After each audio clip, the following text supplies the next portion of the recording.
Giovanni obeyed. Franz took the lamp and entered the subterranean grotto, followed by Gaetano. He recognized the place where he had awakened by the bed of heather that was there, but it was in vain that he carried his torch all around the exterior surface of the grotto.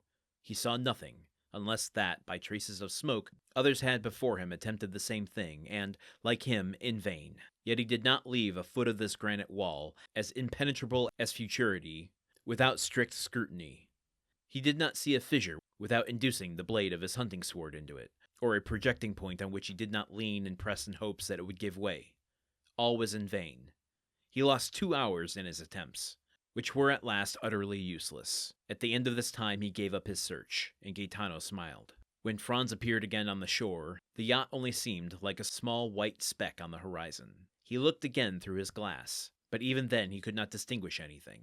Gaetano reminded him that he had come for the purpose of shooting goats, which he had utterly forgotten. He took his fowling piece and began to hunt over the island with the air of a man who is fulfilling a duty rather than enjoying a pleasure. And at the end of a quarter of an hour he had killed a goat and 2 kids. These animals, though wild and agile as chamois, were too much like domestic goats, and Franz could not consider them game. Moreover, other ideas, much more enthralling, occupied his mind, since, the evening before, he had really been the hero of one of the tales of the 1001 Nights, and he was irresistibly attracted towards the grotto. So, I'm not an expert on this. Have you heard me say that before? But even with immense wealth, what can you do as far as natural formations to hide the entrance to your cave? As a single man. What I mean by that is, yes, your wealth can hire you crews in order to move. Remember that boulder that he blew up with dynamite? Something like that to block the way toward the cave. But then you're hiring a crew who's going to know the location of your cave, unless you then kill them all after they help you do the thing. But then how do you get back into the cave?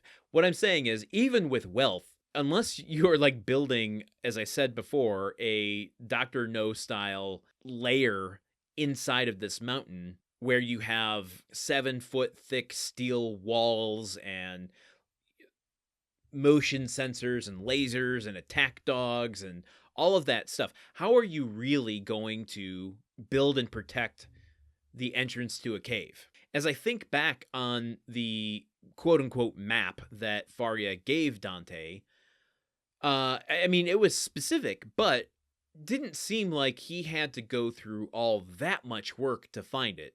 I mean, yes, he had to escape from prison and, not drown and fake his death and be part of the crew of an entire different show. I'm not talking about all that. I'm talking about once he got to Monte Cristo, it wasn't like he searched for weeks and months trying to find the thing.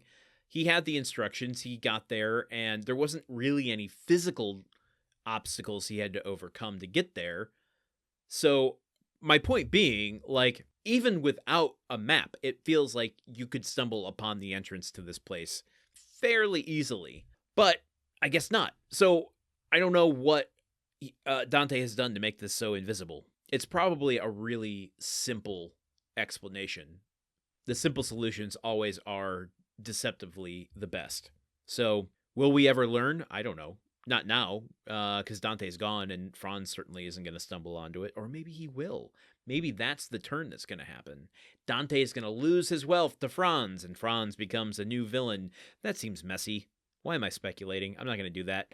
I'm not going to rewrite the story that's already unfolding in front of us because it's great on its own, and it doesn't need me to do that. Can you tell that I am filling the airwaves this chapter? The emotional roller coaster of chapter 30 and the length of chapter 31 has really sent me spiraling.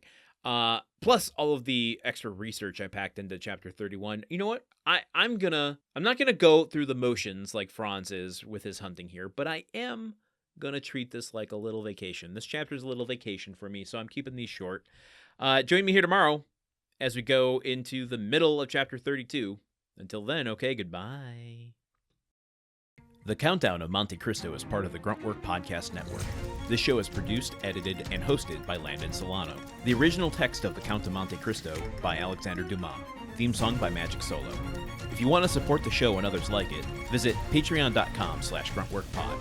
Thank you for listening. See you tomorrow.